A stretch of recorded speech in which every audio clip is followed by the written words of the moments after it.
बिस्मिल्लाहिर्रहमानिर्रहीम, अस्सलाम वालेकुम। आप देख रहे हैं स्पोर्ट्स फ्लिक्स पीएसएल स्पेशल और मैं हूं हमजा शफीक। तो जनाब, गुज़िश्ता रात लाहौर कलंदर्स का जो मैच हुआ है और लाहौर कलंदर्स ने अब 12वीं मरतबा 200 प्लस रन्स बनाए और जिस तरह से लाहौर कलंदर ने मैच जीता है, कोयटा ग्लेडिएटर जो कि पिछले मैच में एक ऐसी जाइंट साइज टीम लग रही थी, उसको ऐसा लगा कि कल वो भीगी बिल्ली सी बन गई और उनको बिल्कुल क्लूनेस नजर आए। उनको पता नहीं चल रहा था कि कहां पर कैसे किस तरह से खेलना, या फिर कलंदर्स के बैटर्स और बॉलर्स दोनों ने बहुत अच्छा परफॉर्म किया। पहला मैच हारने के बाद जो जिस तरह से बाउंस बैक किया कलंदर्स ने, वो काबिल तारीफ था। आज का एक और इंपॉर्टेंट मैच है जिसमें इस्लामाबाद यूनाइटेड और पेशावर ज़ल्मी को ये मैच जीतना जरूरी है। जिस तरह से लाहौर कलंदर को पिछला मैच जीतना जरूरी था टेबल में रहने के लिए, टॉप 4 में रहने के लिए, क्योंकि पेशावर ज़ल्मी अगर ये मैच हारता है तो उनका नेट रन रेट जो है वो बहुत कहीं पीछे रह जाएगा, क्योंकि अभी भी वो -4 के नेट रन रेट पे हैं। खैर, नेट रन रेट की बात तो आगे चल के मजीद होगी क्योंकि अभी तो स्टार्ट है, एक मैचेस हुए हैं, इस पर फर्दर भी बात करेंगे। फॉर्मर कैप्टन सलमान भट्ट साहब हमारे साथ वीडियो लिंक के जरिए मौजूद है, इसके साथ ज्वाइन किया है अहमद सईद ने। वेलकम बोथ ऑफ यू जी। सलमान भट्ट साहब, कोयटा ग्लेडिएटर ने कल टॉस जीता है, बॉलिंग फर्स्ट किया है। पिंडी में यूजुअली ऐसा होता है जो भी टॉस जीता है वो चेज करना ज्यादा पसंद करता है, क्योंकि उनको ऐसा लगता है कि सेकंड इनिंग्स में ड्यू फैक्टर भी हो सकता है, चेज आसान है, बैटिंग ट्रैक है। लेकिन अब बिल्कुल उल्टा हो गया। कल लाहौर कलंदर ने पहले खेलते हुए 219 रन बनाए हैं, क्या कहेंगे आप? बैटिंग पिचेज हैं, इतने ट्रू पिचेज हैं, यहाँ पर अगर आप बड़ा स्कोर कर लेते हैं तो बिलाशुबा वो आसान नहीं है वापस उसको चेज करना। और कुछ बार कैप्टन इसलिए भी रिलाय करते हैं, कभी तो अनश्योर होते हैं कि पिच कैसे का पता होता है तो फिर ड्यू पे रिलाय करते हैं। तो जब ड्यू नहीं आती, अगर वो ना आए तो फिर भी आप फंस जाते हैं, और अगर आप ड्यू आने तक आप अर्ली ऑन ही 3-4 विकेट गवा बैठे तो फिर भी आप फंस जाते हैं। तो हर दफा ऐसा नहीं होता कि 5वें-6वें नंबर का प्लेयर जो है वो 11-12 रन की एवरेज 200 रन चेज कर जाए। तो ये बड़ा एक कैल है। फिर ऐसे में आपको अर्ली ऑन विकेट नहीं गंवानी और एट द सेम टाइम आपको रन रेट भी मेंटेन करना है, आपको अच्छा पावर प्ले भी खेलना है। तो ये it can be dicey, you know, going for a chase just because you think यार चेस करना बेहतर है, और स्पेशली अगर सामने वाली टीम की बॉलिंग भी ठीक हो और उनके रन्स बोर्ड पे लगे हों तो फिर मुश्किलात हो सकती हैं। क्योंकि कोयटा ग्लैडिएटर्स की जो बॉलिंग है, अगर आप उसको देखें तो आपको उसमें 2 स्पिनर ऐसे नजर आते हैं जो बैटिंग को थोड़ा बहुत ट्रबल करते हैं। दोनों मिस्ट्री स्पिनर हैं। या मोहम्मद आमिर जो है वो आपको एक कह लें कि स्टैंड आउट फास्ट बॉलर नजर आते हैं। वैसे तो कल उन्हें भी रन्स हुए हैं, उनकी भी पिटाई हुई है, लेकिन उसके अलावा शोएब मलिक, फहीम अशरफ हो गए, अकील हुसैन हो गए, ये तीनों कोई आउटराइट विकेट टेकर्स नहीं है, ना ही ये कोई बहुत इकोनॉमिकल बॉलर्स हैं। इनको मार पड़ेगी तो फिर पड़ेगी, मतलब ये फिर रोकते रन के फ्लो को अच्छे पिचेस पे। बिल्कुल इसी तरह है। और जी और फिर पार्टनरशिप्स, लाहौर कलंदर की पार्टनरशिप्स लगी हैं। देखिए, पहले फखर और अब्दुल्ला शफीक की बहुत अच्छी पार्टनरशिप लगी। वो सॉफ्ट डिसमिसल था, वो बॉल नहीं था आउट होने वाला, बहरहाल वो ऑन पे खेलते आउट हुए। उसके बाद अगला आप देखें फिर डैरिल मिचेल के साथ उनकी पार्टनरशिप लगती है, फिर नीचे से सैम बिलिंग्स आके रन्स करते हैं। तो लाहौर कलंदर का बैटिंग में मिसिंग तो उन्होंने कल की है, उसको पार्टनरशिप लगी है, उनके प्लेयर्स ने रन्स किए हैं, तो 219 लग गया उसी जगह पे। फखर जमान का आखिरकार बल्ला कल चल गया और फखर जमान जो है ये परफॉर्मेंस उन पर बहुत अरसे से ड्यू थी। लाहौर कलंदर जो है वो टोटली डिपेंडेंट है फखर जमान पर।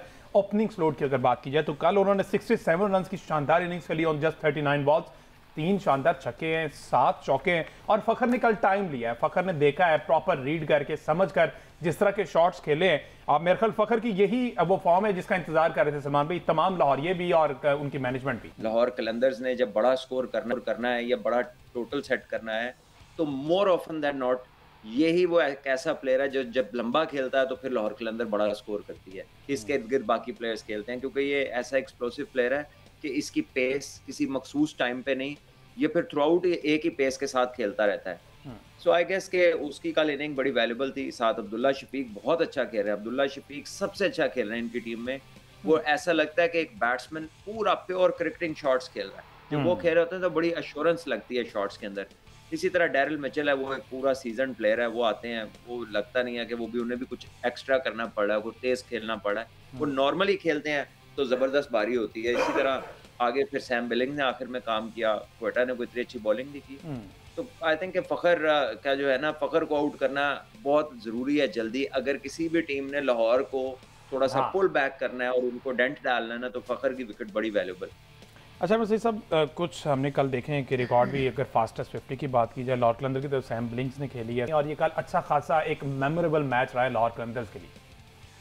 जी हाँ, फास्टेस्ट 50 की आपने बात किया तो सैम बिलिंग ने 19 गेंदों पर 50 स्कोर की है और उन्होंने उमर अकमल का रिकॉर्ड तोड़ दिया है जिन्होंने 22 गेंदों पर 50 स्कोर की थी लाहौर के लिए 2016 का जो एडिशन था उसके अंदर। और अगर हम ओवरऑल फास्टेस्ट 50 की बात करें तो 3 प्लेयर हैं जिन्होंने 17 गेंदों पर सेंचुरी स्कोर कर 50 स्कोर कर रखी है PSL में। लाहौर कलंदर्स की परफॉर्मेंस यकीनन काबिल कदर थी, काबिल तारीफ़ थी और ख़ास तौर पर एक ऐसे मैच में जो इस्लामाबाद यूनाइटेड साथ उनकी बैशिंग हुई थी उसके बाद जिस तरह से कम बैक करना और रन रेट की बुनियाद पर पहली पोजीशन पर आ जाना PSL में यकीनन ये एक शानदार कम बैक है और ये एक मुकम्मल टीम परफॉर्मेंस जो है वो आपको दिखती है। टॉप ऑर्डर भी खेला है, लोअर ऑर्डर ने भी आके, मिडिल ऑर्डर ने भी आके स्कोर किए हैं। बॉलर्स के अंदर भी गो के शाहीन कल फिर जो है वो जहांदाद से पहले आ गए, लेकिन शाहीन ने जो है बॉलिंग के अंदर बहुत शानदार कारकर्दगी का मुजाहरा किया और काफ़ी अरसे बाद हमने ये देखा है कि शाहीन ने इकनॉमिकल रहते हुए विकेट्स भी हासिल की हैं। तो बहुत शानदार परफॉर्मेंस थी लाहौर की और अगर लाहौर कलंदर्स ज़मान खान को भी वापस ले आता है इस बॉलिंग अटैक के अंदर तो लाहौर कलंदर के चांसेस जो है वो ज़्यादा बढ़ जाएंगे, लाहौर की टीम ज़्यादा लीथल हो जाएगी। देखना हमें ये है कि जिस तरह रावलपिंडी में उन्होंने टाइम लिया है कुछ एडजस्ट होने में, इस तरह अगर बाकी वेन्यूज़ के ऊपर जाकर भी उन्होंने टाइम लिया और शुरू में एक एक मैच वो हारते रहे वहाँ पर तो फिर शायद जो है वो मसला हो जाए प्ले ऑफ में क्वालिफाई करने के लिए। अदरवाइज़ ये बहुत शानदार कम बैक था लाहौर कलंदर की जानिब से। अच्छा सलमान भी, मोहम्मद नईम दूसरा मैच था, दूसरे मैच में भी उस तरह से परफॉर्म नहीं कर पाए जो उनसे एक्सपेक्टेशंस थी, जिस तरह की उनसे उम्मीदें लगा दी गई थी फैंस की भी कि मोहम्मद नईम एक लीथल बैटर है, उनकी शॉट सिलेक्शन बड़ी अच्छी है, पावर हिटर भी हैं, तो कॉम्बिनेशन बड़ा अच्छा होगा फखर के साथ इनका, लेकिन उस तरह से एग्जीक्यूट नहीं कर पाए। आपको थोड़ा सा कोई टेक्निक का इशू लगा मोहम्मद नईम का कि सिर्फ स्लॉगिंग के लिए ही उसी तरफ ही जा रहे हैं, प्रॉपर क्रिकेट नहीं खेल रहे, समझ कर नहीं खेल रहे, टाइम नहीं ले रहे?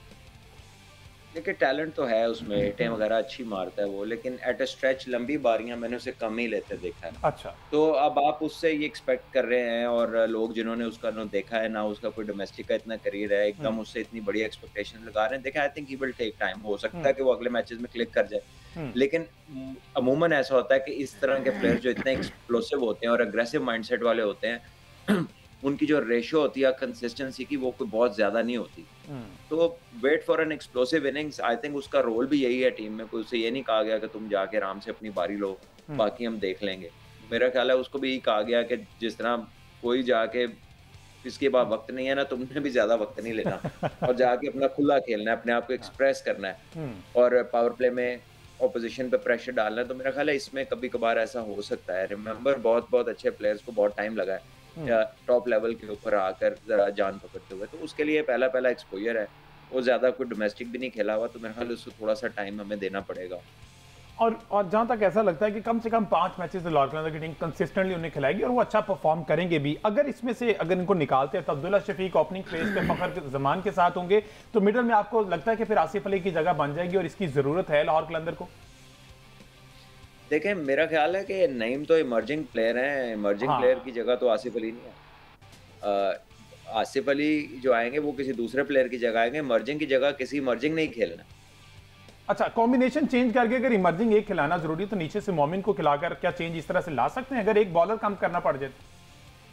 देखिए वो डिपेंडेंट है कि क्या कंडीशन है, क्या ऑपोजिशन है, क्या मैच चल रहा है। अगर पिच में उन्हें लगता है ग्रिप है, टर्न है, तो देखिए एक लेग स्पिनर तो उन्होंने खिलाया, 7 सिकंदर रजा भी है, 7 अकील हुसैन, तो 3 स्पिनर तो ऑलरेडी खेल रहे हैं। तो अगर उन्हें जरूरत महसूस होगी मोमिन की कि जी इसको खेलना चाहिए, डिसेप्टिव है, तो हो सकता है किसी की जगह फिर ऐसा मूव करें। एट द मोमेंट तो मुझे लगता है उनका बॉलिंग कॉन्डम पूरा है। ठीक है। अच्छा, अब ये थोड़ी सी इनकी बॉलिंग की भी बात कर लें साथ साथ। कल जो है birthday boy Mohammad Amir 4 over 46 run और कोई खिलाड़ी आउट नहीं, और कल आमिर जो थोड़े से ना जिस तरह से पहले अब्दुल्ला शफीक ने आते ही चार्ज किया उन्हें, उसके बाद रही सही कसर एंड पर आखिरी उनके 2 ओवर में सैम ब्लिंग्स ने जरा तरस नहीं खाया आमिर पर। तो आमिर जो है कल थोड़े से जो है ना ऑफ कलर नजर आए हैं, इसकी कोई वजह आपको नजर आती है या फिर वो ओपोनेंट बहुत अच्छा खेल गया? आमिर तो नो डाउट अच्छा है ही। देखिए फिर मार भी तो पड़ती है ना, ये तो कोई लिखवा के नहीं लाया होता कि हर मैच में वो ही स्कोर करेगा या हर मैच में वो आउट करेगा या हर मैच में कोई अच्छा परफॉर्म करेगा। ये तो एक ऑनगोइंग प्रोसेस है, कोई दिन आप अच्छा करेंगे, कोई दिन ऑपोजिशन अच्छा करेगी, किस दिन आप जो चाहेंगे वो होगा, किस दिन आप जो चाहेंगे वो नहीं हो सकेगा। तो this is part of the game. और ये लीग क्रिकेट के अंदर आप हत्थे चढ़ते हैं लोगों के, चाहे आप जो मर्जी हैं। हमने देखा उधर पैट कमिंस का क्या हाल हुआ, मिचेल स्टार्क का क्या हाल हुआ, 245 रन चेस हुए, 40 गेंदों में 50 गेंदों में 150 कर दिया ओपनर ने।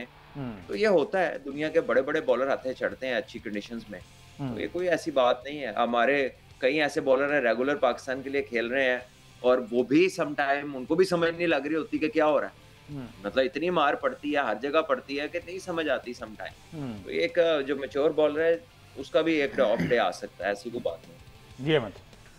अच्छा बट साहब, मोहम्मद आमिर के हवाले से बहुत सारी चीज़ ज़्यादा बात अब खबरों में आ रही है, वो ज़ाहिर ये भी आ रही है कि वो हर मैच में जो है वो प्लेयर्स के साथ जो है वो बातचीत करना शुरू कर देते हैं, उनको आवाज़ें लगाना शुरू कर देते हैं। यहाँ तक कि मोहम्मद हारिस जैसे नौजवान प्लेयर के साथ भी उन्होंने जो है वो कुछ बात करने की कोशिश की। तो क्या ये मोहम्मद आमिर का कोई टेम्परामेंट का इशू है, या वो प्रेशर में है, या वो टैक्टिक्स के तौर पर इसको यूज़ कर रहे हैं कि बैट्समैन के आसाब के ऊपर सवार हुआ जाए? और मोहम्मद आमिर ऑलमोस्ट हर मैच में, पिछले सीजन में भी हमने देखा, उससे पिछले सीजन में हमने देखा, पीएसएल के हर मैच में मोहम्मद आमिर जो है वो ये करते हैं। तो क्या वो टैक्टिकली बैट्समैन के आसाब के ऊपर सवार होने की कोशिश करते हैं, या कोई फ्रस्ट्रेशन है जिसको वो दूर करने की कोशिश कर रहे हैं? क्योंकि उनके अगर देखें तो उनके कैलिबर का कोई प्लेयर हो तो उसके साथ मतलब इस तरह करना मेरा ख्याल है वैसे आउट ऑफ द रिस्पेक्ट ही नहीं करना चाहिए। लेकिन ये जो यंग लड़के आ रहे हैं, साइम अयूब और मोहम्मद हारिस इस तरह से हो गए हैं, इनके खिलाफ मेरा ख्याल है कि इस तरह से रिएक्ट करना मोहम्मद आमिर का नहीं बनता जितने उन्हें क्रिकेट खेल ली है। देखिए, मैं आपसे एग्री करता हूँ कि he has to pick and choose के किस से क्या बात करनी है। ये किसी भी प्लेयर और किसी भी आम इंसान के लिए भी लाजमी है कि वो ज़रा सामने वाले से देखे। कुछ कहते हैं ना कि ऑपोजिशन का भी कोई एक, आप किसी को देख के ऑपोजिशन बनाते हैं। So I think this is fine. ठीक है, मैच आप अगेंस्ट ज़रूर खेल रहे हैं, लेकिन आपको अपना पेडिस्टल देखना चाहिए कि आप कहाँ खड़े हैं और सामने वाला कहाँ खड़ा है, बिकॉज ये चीज़ें आपके अपने हाथ में होती हैं। सो आई डोंट नो कि वो ये बैट्समैन को एंटाइस करने के लिए या उसे गुस्सा दिलाने के लिए करते हैं, या what ever it is part of frustration है। फ्रस्ट्रेशन का कोई मतलब कोई बनती तो नहीं है। पिछले मैच में उन्होंने बड़ी अच्छी बॉलिंग की और लीग क्रिकेट सारी दुनिया में खेल रहे हैं, हर जगह अच्छी बॉलिंग करते हैं। तो फ्रस्ट्रेटेड तो वो होता है कि जिससे परफॉर्मेंस ना हो रही हो, जिसको काम ना मिल रहा हो, जिसको पता हो कि बस मैं अब आ तो गया हूँ, जो कुछ ना किया तो मैं बाहर हो जाऊंगा। तो उनकी तो ऐसी कोई कहानी नहीं है। तो बड़े सक्सेसफुल प्लेयर हैं वो अराउंड द वर्ल्ड सारी लीग्स में। तो आई थिंक शायद वही बेहतर बता सकते हैं कि उनके जहन में क्या है। लेकिन मेरा ये ख्याल है, मैं आपसे एग्री करता हूँ कि उन्हें ज़रा देख लेना चाहिए कि यार किससे बात करनी है और किससे नहीं करनी। बिल्कुल ठीक है। और कल चूंकि बॉलिंग की बात हो रही है, तो अब अभी 4 मैचेस हुए हैं, इसमें ऐसा लग रहा है कि स्पिन डिपार्टमेंट जो है ना वो हर टीम का डोमिनेट करता दिखाई दे रहा है, और ये स्पिनर्स के लिए एक अच्छा सीजन चल रहा है। कल अगर कोयटा की तरफ से देखा जाए तो तकरीबन 5 आउट स्पिनर ने किए हैं, लाहौर की तरफ से 7 आउट स्पिनर ने किए हैं। तो ये एक अच्छी चीज़ है। और पिंडी की विकेट से हम ये एक्सपेक्ट नहीं कर रहे थे कि वहाँ पर स्पिनर्स जो हैं वो इस तरह से डोमिनेट करते दिखाई देंगे। वैसे तो हमने कराची में भी देखा है। तो सलमान भी अब ये विकेट इस तरह से बनने लग गई हैं, या फिर स्पिनर्स ने अपने आप को बहुत ज़्यादा इंप्रूव कर लिया है? देखिए, थोड़ा बहुत हमने टर्न देखा है और लेग स्पिनर्स का ज्यादा देखा है। अगर कल रिशाद हुसैन की बात करें तो काफी उन्हें टर्न भी मिला और अच्छी उन्होंने बॉलिंग की। मिस्ट्री स्पिनर्स भी आउट कर रहे हैं। बड़ी अच्छी बॉलिंग करी उस्मान तारिक ने और इब्रार ने, दोनों ने विकेट्स भी ली। और उस्मान तारिक तो रन भी कम देते हैं बैटर्स को, उनका क्योंकि एक्शन में पॉज है, उसका विकेट से इतना लेना देना नहीं है। उनके एक्शन इस तरह का है कि वो बैटर डिस्टर्ब होता है जब वो रुकते हैं बीच में। तो वो भी एक अच्छा एसेट है कोयटा की टीम के लिए। और मेरा ख्याल है थोड़ी सी अगर वो अपनी फील्डिंग इंप्रूव कर लें तो शायद अगले लेवल पे उन्हें जाने में आसानी हो। क्योंकि जो अभी उनकी फील्डिंग है, अगर वो उन्होंने इंप्रूव ना की और तो फिर मेरा ख्याल है हो सकता है यही वजह बने उनकी आगे ना जाने की। और उस्मान स्पिनर्स की आप मिल रही है। हाँ जी जी जी जी। मैंने कहा स्पिनर्स की आप बात कर रहे हैं, तो कल जो लाहौर ने एक मास्टर स्ट्रोक बहाल किया वो तो रिशाद हुसैन को ऐड करके उन्होंने अपनी टीम में किया है। और जिस तरह से उन्हें बॉलिंग की है, खासतौर पर जो रायली रूसो का उन्हें विकेट लिया है, उनको जिस तरह से उन्हें आउट किया है, मेरा ख्याल है टर्निंग पॉइंट वो था, वहीं पर ही वो मैच ले गए थे। तो ये रिशाद हुसैन जो है ये बहुत क्रूशल हो जाएंगे आने वाले मैचेस में बाकी टीम्स के लिए। उस्मान तारिक की सलमान भी आपने बात की, 4 ओवर्स 31 रन 1 आउट है, और उन्होंने 6 बॉल डॉट की और खासा अपने एक्शन से ही वो डिसीव कर रहे हैं बैटर को, और खासा टाइम लग रहा है। जो भी बैटर आ रहा था एक दफा तो वो रुक कर फिर जो आते हैं उससे खासा बैटर डिस्टर्ब होता है। तो ये मेरे ख्याल उस्मान तारिक का प्लस पॉइंट है, और इस पर इसी बेस पे वो पिछला सीजन भी बड़ा अच्छा। इसमें जो मैं मतलब सीखना चाहता हूँ, आज लर्निंग जो मैं करना चाहता हूँ वो ये है कि मतलब भट्ट साहब हमें अगर इस पे गाइड कर दें कि इसकी प्रैक्टिस कैसे की जाए, क्योंकि इस तरह का तो और कोई बॉलर सर्किट के अंदर भी नहीं होता है। तो इसकी अगर प्रैक्टिस करनी है, इसके लिए अपने आप को तैयार करना है, इसके अगेंस्ट अपने रिफ्लेक्सेस अगर सेट करने हैं, तो वो किस तरह से किए जाए?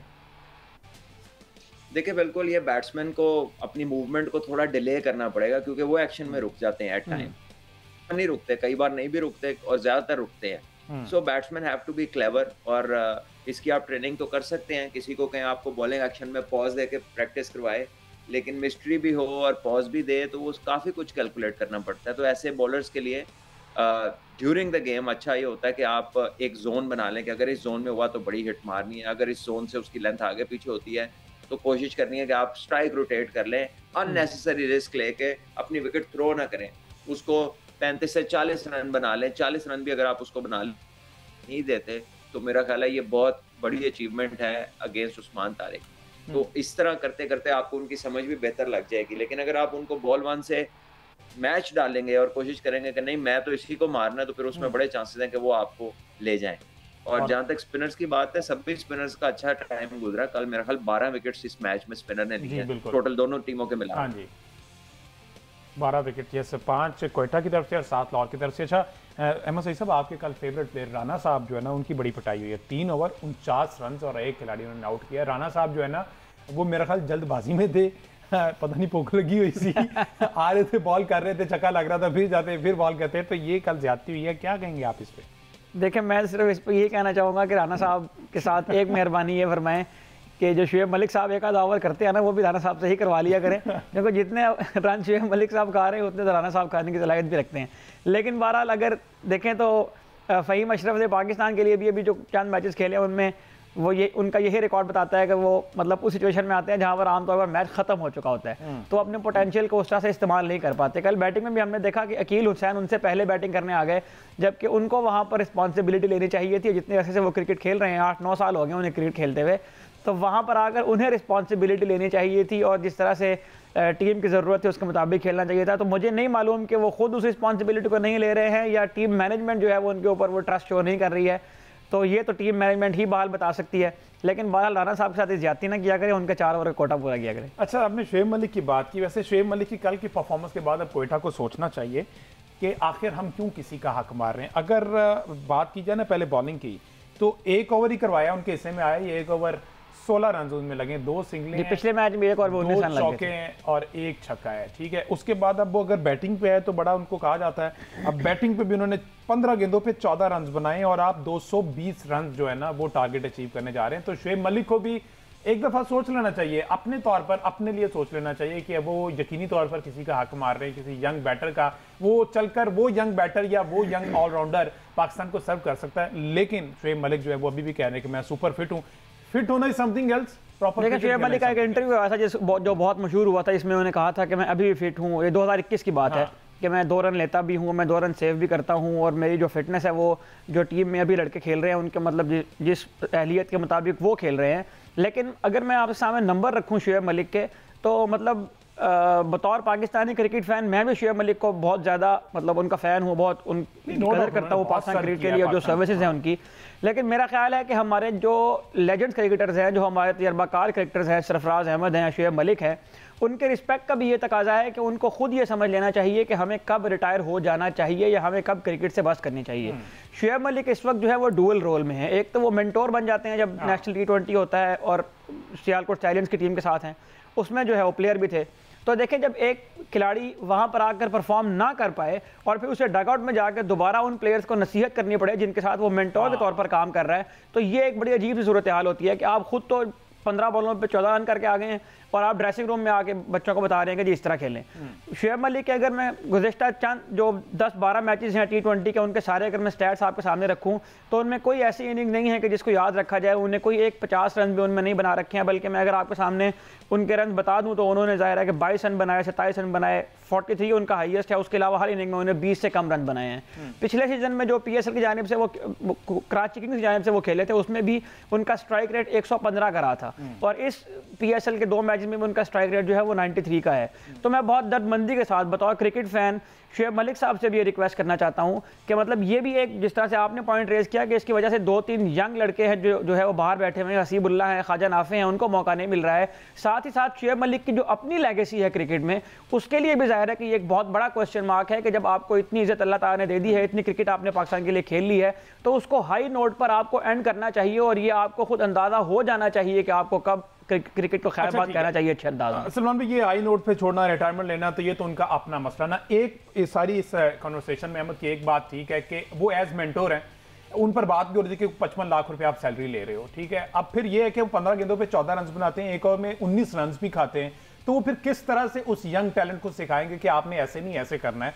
तो ये जो है ना मसला तो है, कॉन्फ्लिक्ट ऑफ इंटरेस्ट जो है ये तो कहीं ना कहीं आ जाता है।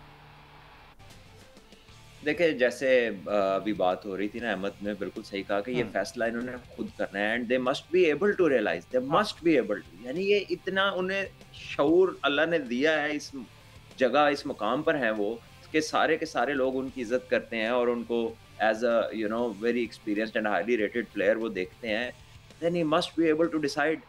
यानी कि अब मतलब मेरा एक क्वेश्चन है कि अब यहाँ से क्या, व्हाट फॉर, क्यों खेल रहे हैं?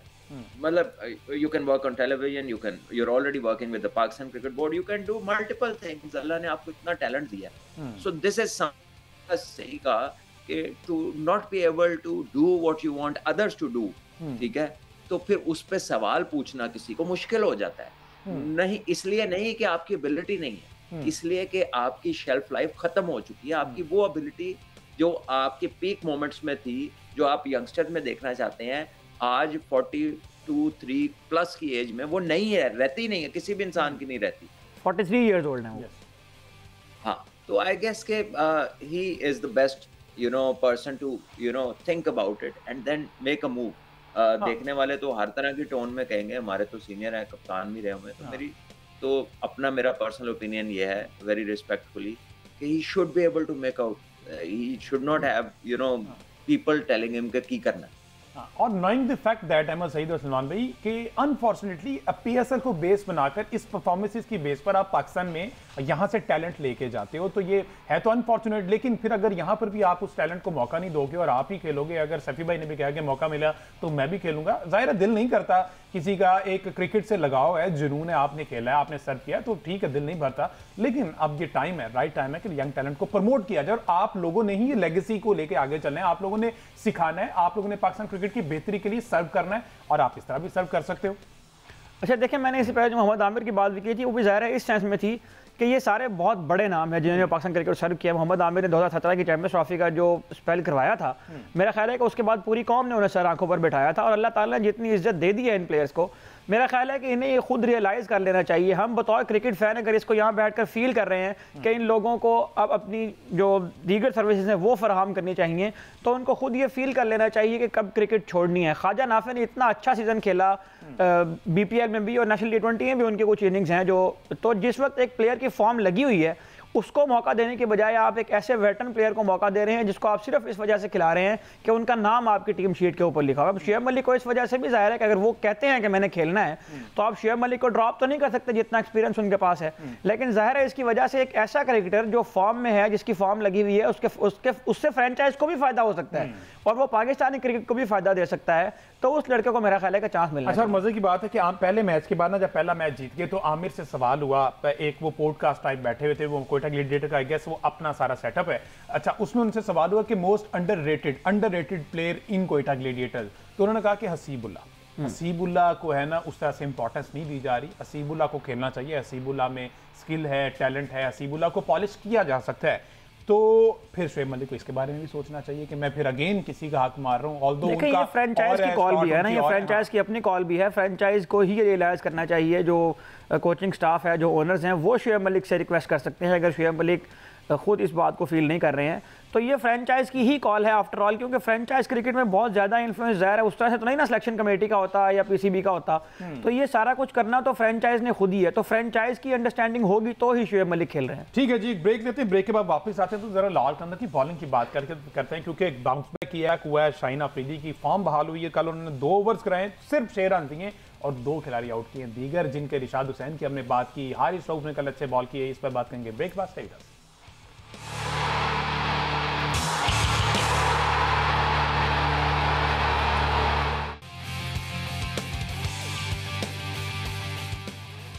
वेलकम बैक जी, बात हो रही पाकिस्तान सुपर लीग सीजन 10 के मैचेस की। 4 मैचेस कंप्लीट हो चुके हैं जिसमें एक डबल हेडर खेला गया। कल शानदार परफॉर्मेंस रही लाहौर कलंदर की जानिब से with the bat and with the ball as well, और फील्डिंग डिपार्टमेंट में हमने देखा कि अच्छा खासा परफॉर्म किया, बॉल जाने नहीं दे रहे थे, और वहां पर कोयटा की टीम पूरी की पूरी बेबस नजर आई और सिर्फ 140 रन्स पर ही जो ढेर हो गई। और अगर कोयटा की तरफ से स्टैट की बात की जाए तो जो बिगेस्ट डिफीट है ना वर्सेस मुल्तान सुल्तान, 117 रन से इनको शिकस्त हुई थी बैक इन 2022 पीएसएल के सीजन। उसके बाद मुल्तान सुल्तान ने 110 रन से 2021 में, उसके बाद लाहौर कलंदर ने कल के मैच में 79 रन से इनको शिकस्त दी। और उसके बाद फिर अगेन मुल्तान सुल्तान के साथ कोई नखून का मसला चल रहा है, कोई अगेन 79 रन 2024 लास्ट ईयर जो है वो इस तरह से इनको रहा है। तो बिगेस्ट विक्ट्री लाहौर कलंदर की अगर बात की जाए इन टर्म्स ऑफ रन तो 119 वर्सेस इस्लामाबाद यूनाइटेड 2023 में, उसके बाद 110 वर्सेस इस्लामाबाद यूनाइटेड 2023 में और लास्ट 79। तो लाहौर कलंदर या तो टॉप पे जाते हैं या फिर एकदम गिर जाते हैं। और जो सूरत हाल कल हमने देखी कि जिस तरह से उन्होंने 140 पे आउट कर दिया, कभी कभी खुद 136 पे आउट हो जाते हैं, इस पर हमने बात करी। बॉलिंग डिपार्टमेंट की सलमान भी कल बात की जाए, आउट क्लास शाहीन शाह अफरीदी की फॉर्म बहाल हुई है, वापस आई है, बहुत अच्छे बॉल किए और कल ऐसा लगा कि शायद कुछ ठहराव आया, उनकी तबीयत में ठहराव आया। हालांकि अगेंस्ट आमिर जो है ना, आमिर की कोई भी टीम हो, शाहीन अफरीदी में ठहराव जो है वो हम उम्मीद नहीं करते, वही दोबारा से शाहीन को होता है कि मैं तेज बॉल किए जाऊं। तो शाहीन पे स्पेसिफिकली अगर बात करें तो 2 ओवर 6 रन 2 विकेटें, अच्छा किया कल। देखिए हमजा, ये मुझे बड़ी हैरत होती जब मैं आपकी बातें सुनता हूँ ना, एक मैच बाद आप कहते हैं कि सब कुछ वापस आ गया, सब कुछ ठीक हो गया और बड़ी फॉर्म आ गई है। देखिए अच्छी बात है, उसके लिए अच्छा है। जितने मैचों में शाहीन को पहले ओवर में विकेट मिलती है, he is a change ball.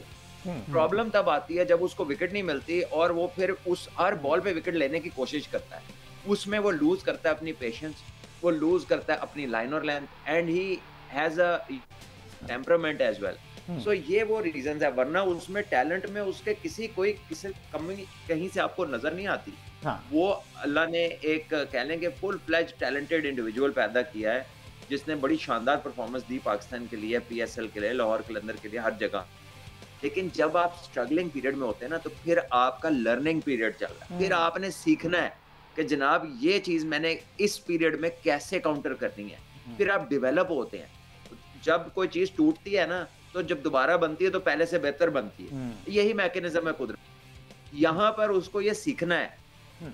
Problem यही है कि पहले ओवर में विकेट ना मिले तो वो हर बॉल कभी इधर, कभी यॉर्कर, कभी बाउंसर, तो जब उसे पहले ओवर में विकेट मिल जाती, जो कि कल मिली, डैरिल मिचेल ने हट के मारी, वो हवा में सॉरी वो जिस बैट्समैन ने भी मारी, डैरिल मिचेल ने कैच किया मिड विकेट। हाँ, तो वो दोनों ऐसे आउट नहीं थे कि जिसपे बॉल बड़ा कोई स्विंग हुआ या बड़ा आला गेंद हुआ, वो सॉफ्ट डिसमिसल्स थे।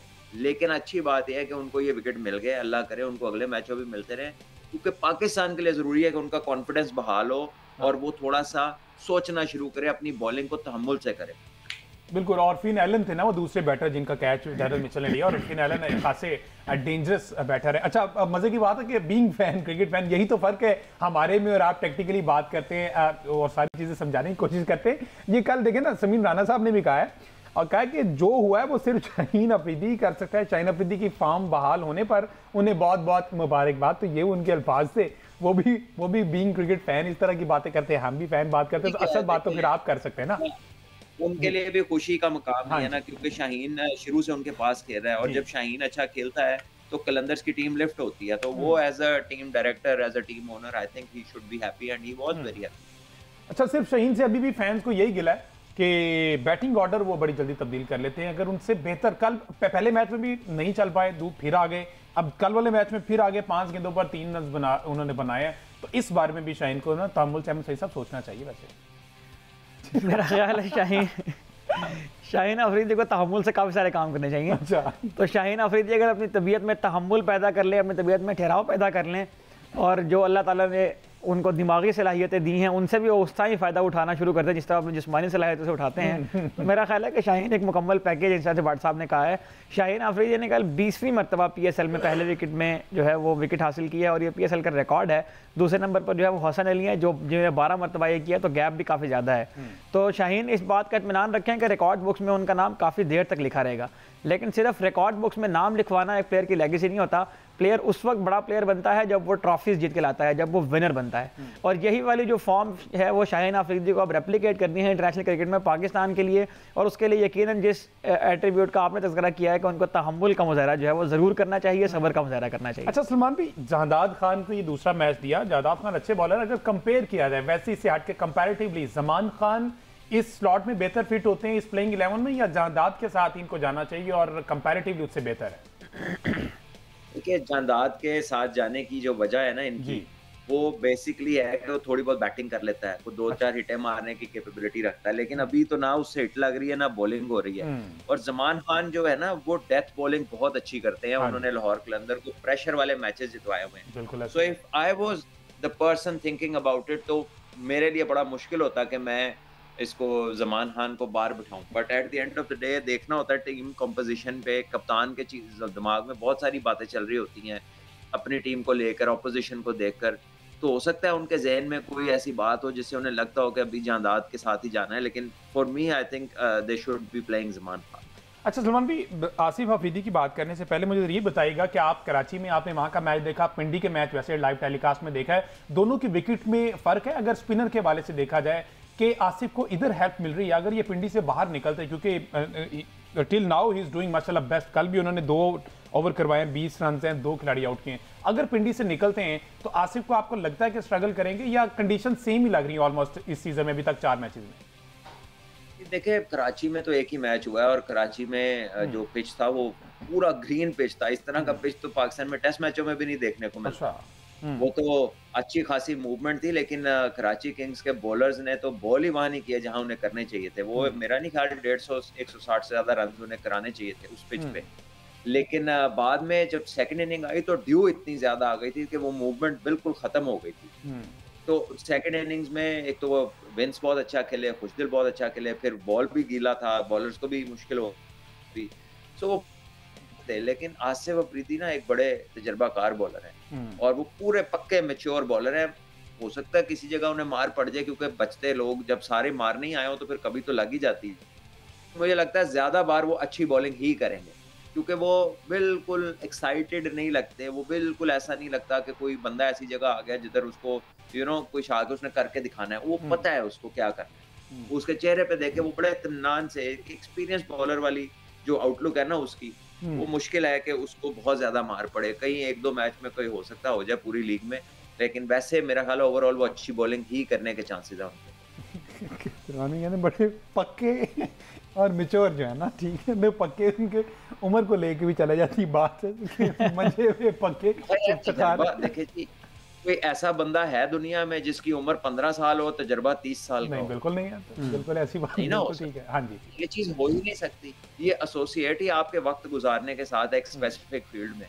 तो जब वक्त गुजरता है तो आप कुछ करें ना करें, सो भी रहे हो, उम्र तो साथ चल ही रही है ना। इसमें इतना ज्यादा टची होने की जरूरत नहीं है किसी को। Asif Afridi 38 years old by the way, 57 first class match इन्होंने खेल रखे हैं। कितनी एज इनकी? 38 इयर्स ओल्ड। 38 माशाल्लाह, काफी कंपैरेटिव यंग है। और राशिद खान साहब कल कह रहे थे कि मैं जिसको स्पिनर मानता हूं ना, अगर मुझे एक साइड पे 30 प्लस का एक बॉलर हो, एक पे 19 साल है यंग, तो मैं डेफिनेटली उस 30 वाले के पास जाऊंगा, क्योंकि स्पिन ऐसी बॉलिंग है कि इसमें ये उम्र के साथ साथ उम्र बढ़ती, तजर्बा बढ़ता है। फास्ट बॉलर आप यंग ले सकते हो, लेकिन स्पिनर को जरा थोड़े से ना समझने के लिए उसको वक्त गुजारना। मेरा ख्याल है कंट्रोल भी बढ़ता है स्पिनर का ज्यादा बॉलिंग करने के साथ साथ। आप जैसे जैसे बड़े फॉर्मेट की तरफ जाते जाएंगे ना, तो किसी भी काम के लिए सिवाय मेरा ख्याल है अच्छी फील्डिंग या तेज फील्डिंग वाली जगह के अलावा, आप हर बैटिंग बॉलिंग सब चीजों के लिए मैच्योरिटी कम्स विद टाइम। जब आप 35 के बीच वाले ब्रैकेट में होते हैं ना, तो वहां पर मोस्ट प्लेयर्स पीक करते हैं। वहां पे लोगों को समझ आती है कि ऑपरेट करना कैसे है, मिनिमम रिस्क के साथ चीजों में आप इवॉल्व होते हैं, आपको अपना पता चलता है। सबसे ज्यादा देर अपना पता चलने में लगती है। वो जिसको पहले पता लग जाए अल्लाह की तरफ से, वो ज्यादा जल्दी कामयाब होना शुरू हो जाता है। तो फिर मुझे समझ नहीं आ रही 21 साल राशिद खान जो है वो इतनी यंग एज में किस तरह से पूरे वो भी अपने आप को पहचानने की जो बात किया ना, वो भी उस फेज से गुजर रहे हैं। अच्छा, तो हो सकता है कि वो भी अपने आप को जल्द पहचान जाए। अगर हारिस दुनिया में एक आध केस हो जो 15 साल की उम्र में जिसका तजर्बा 30 साल का हो तो वो मेरे राशिद खान की सूरत में माशाल्लाह 21 साल के, और उन्होंने 22 साल सर्व भी कर लिया अफगानिस्तान को। हारिस रऊफ सलमान भी कल 3 ओवर 35 रन और 1 खिलाड़ी उन्होंने आउट किया है। तो हारिस रऊफ लीथल बॉलर, लाहौर कलंदर की जान, और इन्हें कहते हैं कि इनके बगैर हमारी प्लेइंग 11 कंप्लीट नहीं होती। तो हारिस रऊफ भी माशाल्लाह कंपैरेटिवली बेहतर परफॉर्मेंस है पिछले मैच में भी और इसमें भी हमने देखा है। देखिए अच्छी बात है, जितना कंसिस्टेंटली परफॉर्म करेंगे उनकी अपने एतमाद के लिए अच्छा है, उनकी टीम के लिए अच्छा है और अल्टीमेटली पाकिस्तान क्रिकेट के लिए अच्छा है, क्योंकि वो पाकिस्तान के टॉप 3-4 बॉलर्स में एक मेन बॉलर है। और वो मिडिल ऑफ द इनिंग्स आके जब तक वो विकेट नहीं लेंगे या नहीं लेते, पाकिस्तान को इश्यूज रहते हैं। तो अच्छा है उनकी विकेट टेकिंग फॉर्म लगे, जब वो लगती है, हमने देखा ऑस्ट्रेलिया में पाकिस्तान को कामयाबियां दिलाई उन्होंने, बिल्कुल ऐसे ही। तो वो इफेक्टिव हो जाते हैं। तो इट्स वेरी गुड के हारिस को विकेटें मिल रही। जी अहमद। अच्छा, लेकिन इसमें एक मुझे मतलब ये समझा दें कि 3 ओवरों में 35 तो लग गया हारिस को, चौथा ओवर वो कराते तो हो सकता था कि उन्हें 50 लग जाता, और अगर 4 में 50 लगा होता तो फिर आप ये तो नहीं कह सकते थे ना कि हारिस ने अच्छी बॉलिंग की। प्रॉब्लम ये है कि 10-12 का जो रन रेट है ना, वो आजकल T20 में लगना, बॉलर उसको कोई मसला समझते नहीं है। हालांकि अगर आप डिफरेंस क्रिएट करना चाहते हैं और आप एक ऑर्डिनरी बॉलर से एक अच्छे बॉलर बनना चाहते हैं, तो मेरा ख्याल है कि इस बात को भी फिर फील करना चाहिए कि आपको एक ओवर में 8-9 रन लग रहे हैं, तो 10-12 रन बॉलर को लगे होते हैं और हम उसको जो है वो कह रहे होते हैं कि उसने ठीक बॉलिंग कराई है। तो मेरा ख्याल है कि ये जो बेंच मार्क्स है ना, इनको भी दोबारा से इनको डिस्कस करना चाहिए, खास तौर पर इतना तजर्बा रखने के बाद। हारिस अगर 4 ओवर कल करवा जाते तो हो सकता था कि उनको 45-47 रन लग जाते। जो कोयटा की सूरत हाल, जो कंडीशन चल रही थी, मेरा नहीं ख्याल कि उनको लग पाते, क्योंकि वो तो पहले ही ऑलरेडी स्ट्रगल कर रहे थे। बहरहाल इस पर फर्दर क्या ही बात करनी, जीत गया ना लॉक के अंदर, वह बात खत्म होगी। एक ब्रेक लेते हैं, ब्रेक के बाद वापस आते तो बाद यूनाइटेड वर्सेस पेशावर ज़ल्मी, जो कि पेशावर के लिए बड़ा इंपॉर्टेंट मैच, और बाबर आजम पर जिस तरह का प्रेशर अब बिल्ड कर दिया गया लोगों ने किया, वो इस चीज़ की परवाह नहीं करते। बहरहाल उनके लिए मैच जीतना जरूरी है, क्योंकि अभी वो टेबल के बिल्कुल एंड पर पड़े हुए, -4 का नेट रन रेट है। इसको मजीद मजबूत करना, बेहतर करना, और उन पर सवालिया निशान ये है कि नाहिद राना को नहीं खिलाया गया, और 1-2 ऐसे और प्लेयर हैं जिनकी जगह बनती थी, उनको नहीं। तो इस मैच में लेट्स सी उस पर क्या करते हैं, इस पर फर्दर बात करते हैं।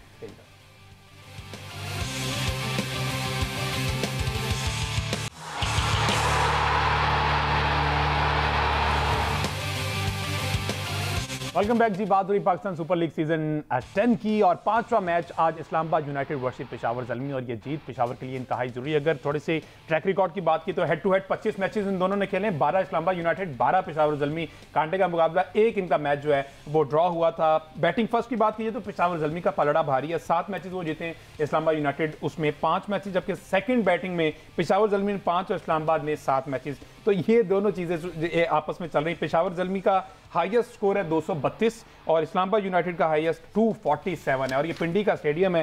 फिलहाल भी आज का मैच पेशावर ज़ल्मी के लिए इंतहाई जरूरी है, खासतौर पर बाबर आजम के लिए। एक फहरिस्त तो लंबी है, लेकिन उस तरह से ये बैटर्स बॉलर्स को यूटिलाइज नहीं कर पा रहे, टीम का कॉम्बिनेशन सही नहीं बना पा रहे, ऐसा लगता है आपको?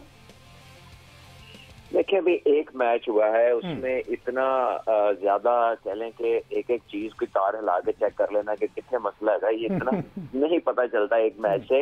अभी क्वेटा ग्लैडिएटर ने कितना डोमिनेटिंग पहला मैच जीता, और अगले मैच में वो 150 पे भी नहीं कर सके इतने बैटिंग पिच पे। इसी तरह लाहौर कलंदर ने पहला मैच कितना कह लें कि कितना बुरी तरह हारे, और दूसरे में वो इतना डोमिनेट करके जीत गए। तो ये अर्ली डेज हैं कंपटीशन में। कई बार प्लेयर्स को, क्योंकि नए कॉम्बिनेशन बनते हैं लीग क्रिकेट में, और ये कोई लंबे कैंप्स नहीं करते, कोई ज्यादा प्रैक्टिस नहीं इकट्ठी करते, इनको सिंक होने में टाइम लगता है। जो टीम बेस्ट सिंक होके अपनी कह लें कि एक as a team performances put up करना ज्यादा कंसिस्टेंटली शुरू हो जाएगी, वो इनमें से सबकत ले जाएगी, ऊपर चली जाएगी। बाकी जो है जिस हिसाब से कोई जिसका ये कॉम्बिनेशन बनना डिले होता रहेगा या नहीं बन पाएगा, वो आपको नीचे नजर आएंगे। तो ये एक मैच अभी हुआ, इसमें इतनी उखाड़ पिछाड़ किसी भी प्लान को आप रद्द नहीं कर सकते। मेरा ख्याल है अभी वो देखेंगे, 2-3 चीजों को देखें। उनके लिए जरूरी है एट द टॉप पार्टनरशिप का होना। बाबर आउट होते हैं ना, तो उनके वो कम प्लेयर हैं जो पूरा मैच चला सकें। साइम ने भी खुला खेलना है, ठीक है, हालांकि साइम लंबा भी खेलते हैं, लेकिन साइम और बाबर में से एक का एंड तक या 15 ओवर खेलना बहुत जरूरी है, क्योंकि हारिस जो है उनका कोई पता नहीं होता किस टाइम वो क्या करेंगे। तो वो जो स्टेबिलिटी का फैक्टर है, फिर वो टॉम कॉलर, कैडमोर शायद उनके एक प्लेयर है, वो भी नहीं चल सके उस दिन मैच में।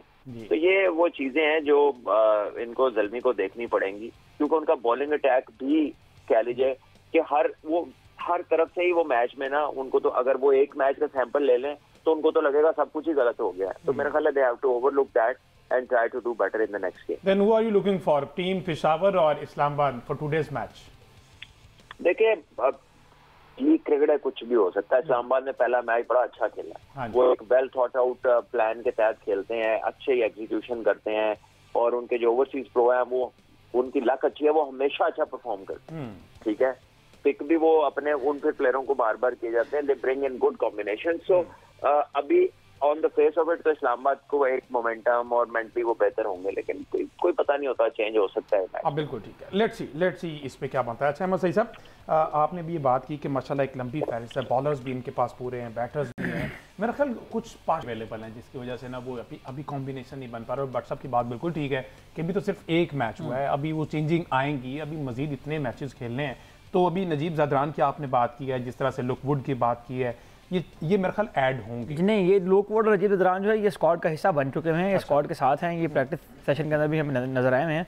पेशावर ज़ल्मी का स्क्वाड तो ऑलमोस्ट कंप्लीट हो गया है, इनमें कोई मतलब ऐसा प्लेयर नहीं है कि जिन्होंने स्क्वाड को ज्वाइन नहीं किया है। और इनकी अगर बॉलिंग की हम बात करें तो इनके पास स्पिन डिपार्टमेंट में जो है वो मेहरान मुमताज़ और सुफियान मुकीम दोनों इस टीम का हिस्सा हैं। साथ ही साथ आसिफ याकूब भी इनके पास स्पिन ऑप्शन है। फास्ट बॉलिंग में अगर देखो तो लुकवुड ने पिछला सीज़न बहुत ही अच्छी बॉलिंग करवाई थी पेशावर ज़ल्मी के लिए, और उनको जो है वो लास्ट मैच में नहीं खिलाया गया। तो लुकवुड को इंक्लूड किया जा सकता है, नाहिद राना को शामिल किया जा सकता है। एहसानुल्लाह भी इमर्जिंग कैटेगरी में है, गो के एहसानुल्लाह के खेलने के इम्कान इसलिए कम है कि जो नेशनल T20 टूर्नामेंट उन्होंने खेले थे उसमें को बहुत ज़्यादा खातिर खा उनकी कारकर्दगी नहीं आई थी। तो देखना होगा कि नेट सेशन में वो किस तरह की बॉलिंग करवा रहे हैं। लेकिन अगर लुकवुड और नाहिद राना को अपने फास्ट बॉलिंग उसमें शामिल कर लेते हैं, और साथ इनके अली रज़ा जो इमर्जिंग फास्ट बॉलर हैं, जो इन्हें पिछले मैच में बहुत अच्छी बॉलिंग की थी, और साथ सुफियान मुकीम इनके पास स्पिन ऑप्शन के तौर पर आते हैं, तो ये एक वर्केबल, एक अच्छा बॉलिंग एक्शन लाइनअप जो है वो दिखाई दे सकती है पेशावर ज़ल्मी की। और आज वो उस पिच के ऊपर खेल रहे हैं जो उनका होम ग्राउंड भी है। काफ़ी मैचेस जो है वो यहाँ पर खेले, दोनों टीमें इनफैक्ट अपने होम ग्राउंड पर खेल रही हैं आज। तो यहाँ की कंडीशन से फेमिलियर भी हैं वो। लेकिन मेरा ख्याल है कि सलमान इरशाद और आमिर जमाल के जाने के बाद जिस तरह से डेथ की उनकी बॉलिंग मुतासिर हुई है, और लास्ट ईयर का आपको मैच याद होगा इस्लामाबाद यूनाइटेड साथ तो इनका मैच हुआ था, एक ऐसा मैच जिसमें राना बॉल चाहिए था इस्लामाबाद यूनाइटेड को, वो मैच सलमान इरशाद और आमिर जमाल ने अपनी बॉलिंग करके बचा लिया था। तो उसको जो है वो कहीं ना कहीं मिस कर रहे हैं। और यह मेरा ख्याल है कि नाहिद राना को शामिल करने के बाद और लुकवुड को शामिल करने के बाद वो इस इशू को एड्रेस कर पाएंगे। और हाँ बिल्कुल, देखें इसमें नाहिद राना भी है, अलजारी जोसेफ भी हैं, लुकवुड भी हैं, एहसानुल्लाह भी हैं, एक तगड़ी टीम है। अली रज़ा की भी आपने बात की, तो इसमें अभी देखना ही होगा कि किस कॉम्बिनेशन से जाते हैं अकॉर्डिंग टू सिचुएशन कंडीशन जो पिंडी की बनती है। और फिर कौन आज के मैच में आप किसको सपोर्ट कर रहे हैं? देखिए आज के मैच में मैं तो ये चाहूँगा कि पेशावर ज़ल्मी की टीम जीते, ताकि तमाम टीमें जो है वो कंटेंशन टूर्नामेंट में जान बनी रहे। तो पेशावर ज़ल्मी को आज का मैच जीतना चाहिए। अच्छा, मेरे ख्याल से। बहरहाल आपने कह दिया तो उसका ऑपोजिट ही होगा डेफिनेटली, क्योंकि कल आपने कहा था कि लाहौर कलंदर नहीं जीत पाएगा, तो कल लाहौर कलंदर ने जीत लिया। और क्या डोमिनेटिंग विक्ट्री थी, अभी आपका 79 रन की विक्ट्री थी। बहरहाल स्कोर की फर्दर हम बात करेंगे, मुझे दीजिए इजाजत। फर्दर हम इस मैच को कल के प्रोग्राम में डिस्कस करेंगे। अल्लाह हाफ़िज़।